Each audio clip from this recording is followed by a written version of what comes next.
comércio. Bom, isso é clássico do RPG, né? Todo mundo fala assim, chega numa cidade, então vou na feira. Por quê? Porque é lá onde você compra e vende coisas. Onde a galera que produz coloca à venda. Mas isso não faz lógica, não tem sentido. Porque nos períodos medievais mesmo, mais profundos ali, antes do final da Idade Média, quase não se comercializava, era na base do escampo. Cara, nós estamos falando de RPG. Se você quiser saber disso daí, vai fazer história. Isso.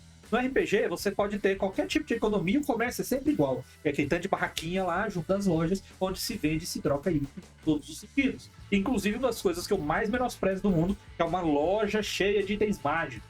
Mas você pode usar, quem sabe? Vai que tem um mago lá que gasta todo o XP dele fazendo itens. Mas qual que é a importância? A importância disso é o comércio, é a representatividade maior que você tem da saúde de uma cidade.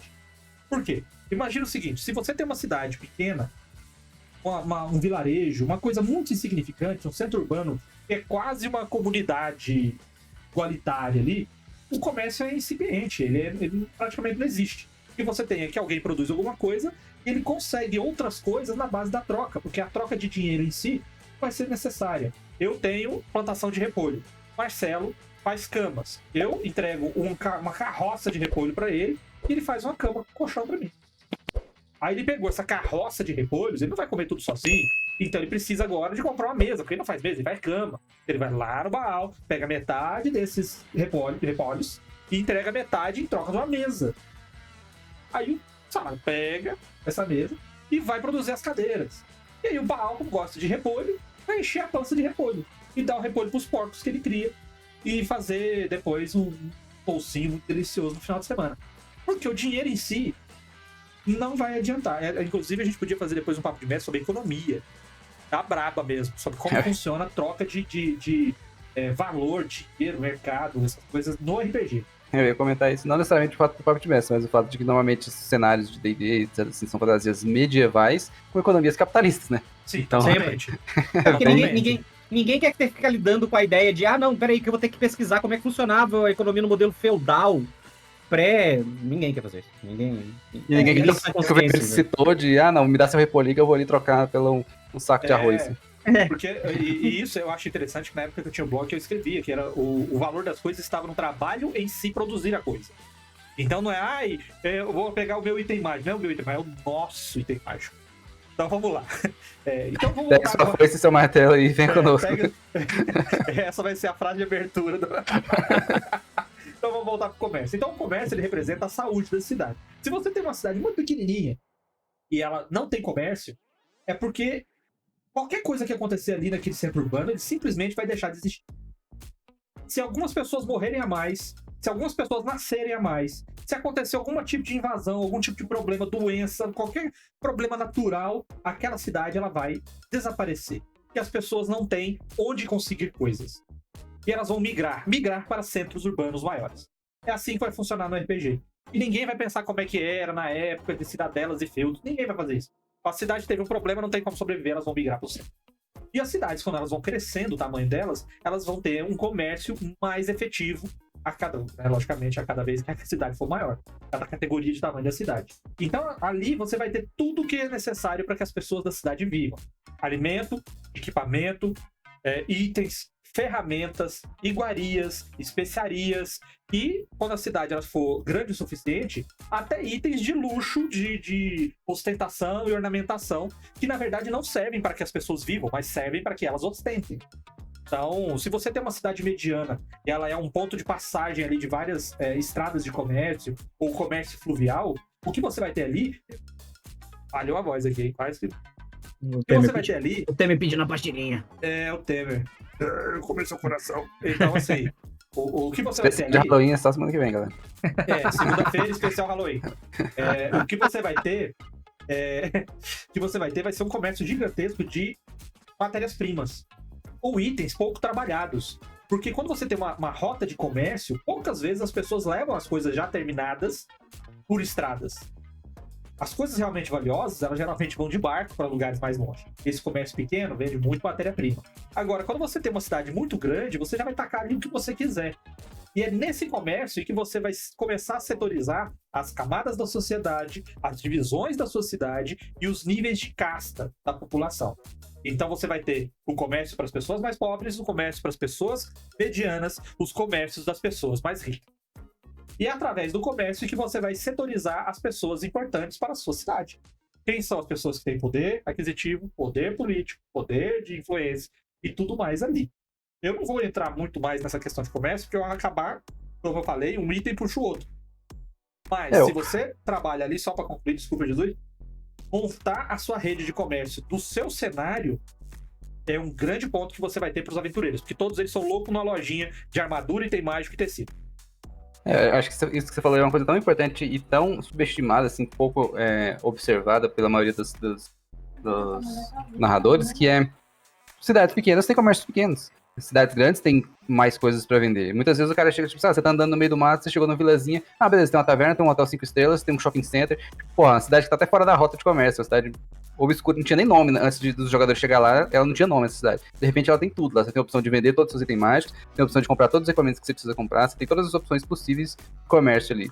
E isso não deveria existir, né? Não deveria ser tão comum de acontecer. Precisava ter essa divisão mais explícita de níveis de comércio de acordo com o nível de grandeza da cidade. Até porque você falou, uma cidade maior, muitas pessoas de diferentes locais saem até da cidade local dele lá para ir vender seus melões, seus artesanatos lá na cidade maior. Porque ela pode cobrar um preço mais caro, porque ela tem gente para comprar ali, porque às vezes ela faz artesanato, sei lá, na cidadezinha pequena que ela vive lá na região metropolitana, e todo mundo que as 5 casas que existem ao redor dela já compraram o colarzinho que ela vende. Então ela pode, o resto dos colares que sobrou, ela pode vir para a cidade grande e vender. E isso, N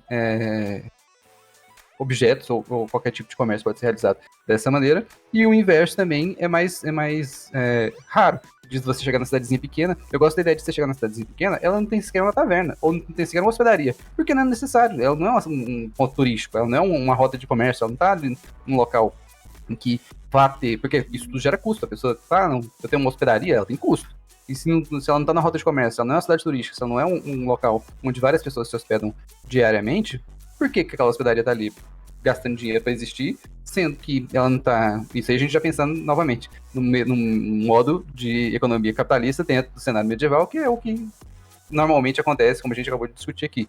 Então, tudo isso precisa ser, de certa forma, pesado, assim, você não coloca coisas muito, igual o Vermelho falou, luxuosas, do cara vendendo no mercadinho lá na repimboca da Parafuseta, lá longe. A mesma coisa acontece, por exemplo, no próprio Warhammer. O Warhammer, o pessoal tá num momento que eles adquiriram um barco e estão viajando pelos rios, fazendo comércio nas cidades em que eles param. Algumas cidades têm docas de comércio, outras não. E algumas cidades têm produtos específicos. Tipo, uma cidade maior, ela tem joias, tem commodities, tem coisas que, como o Vermelho falou, não são necessárias para a sobrevivência de ninguém, é luxo. Então você vai conseguir comprar e vender esses itens nessa cidade grande. Mas se você comprar essa cidade, depois você vai descer no rio, pra uma cidadezinha minúscula lá, que a galera vive por conta da pesca que eles fazem no rio, eles não têm a necessidade de um sapato de bico fino, por exemplo. Porque vai atrapalhar eles a trabalhar no dia a dia, não é um negócio funcional.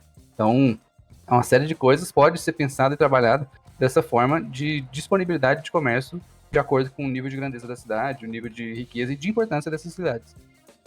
Eu fiz isso na Forja do Amanhã, né? Toda vez que os meninos param numa cidade, de acordo com o tamanho da cidade, eu libero um tamanho de mercado para eles. Então, tem cidade que não tem quase nada. Às vezes eles estão lá entre missões, você precisava comprar poção de cura, mas a única cidade que eles passaram era uma cidade mediana. Então, assim, tem um maluco ali, um curandeiro, que faz poção de cura. E aí, calhou dele ter 2 poções de cura disponíveis. E foi isso, assim, a vida que segue. Tem vilarejo que não tem vilarejo que não tem nada, não tem conjurador. O que você consegue comprar ali é só equipamento muito básico. É só coisas do dia a dia, tipo comida, essas coisas. E eu acho que isso é um aspecto importante que você tem que levar em conta na hora de fazer essa construção. Agora, o que eu destacaria do ponto de vista de world building, para você pensar na sua campanha urbana e aí você pensar também no cenário que você for construir, é justamente que tudo isso que o Vermelho falou sobre o comércio como um fator motivador, ele pode te ajudar a elaborar, a criar o próprio cenário, assim. Tipo, eu dei esse exemplo da outra vez que a gente tava falando de world building, que às vezes o cara fala, eu quero criar uma cidade, e essa cidade fica no pé de uma montanha. Faz sentido que essa cidade seja mineradora. Se essa cidade é mineradora, o comércio dela é um comércio que é majoritariamente voltado para metais e pedras preciosas. E aí você vai ter eventualmente você vai ter o cara que vai lá e que vende ferramentas. O cara que faz ferramentas. Faz sentido que você tenha uma cidade dessa, você tenha ferreiros. Por quê? Porque os caras toda hora estão tendo que trocar picareta. entendeu? Faz sentido que você tenha uma guilda de comerciantes, de transportadores. Por quê? Porque às vezes o minerador, ele vai vender aquilo ali, mas aquele material tem que sair dali para ir para uma capital, tem que sair dali para um lugar maior.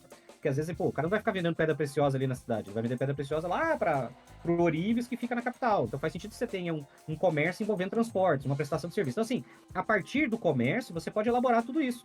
Eu tô com o meu cenário, eu tenho uma cidade que produz peixe. Então tem um comércio de peixe. Se o forte deles é comércio de peixe, faz sentido que você tenha armadores para consertar, criar e construir e consertar barco. Faz sentido que você tenha restaurantes, em última instância.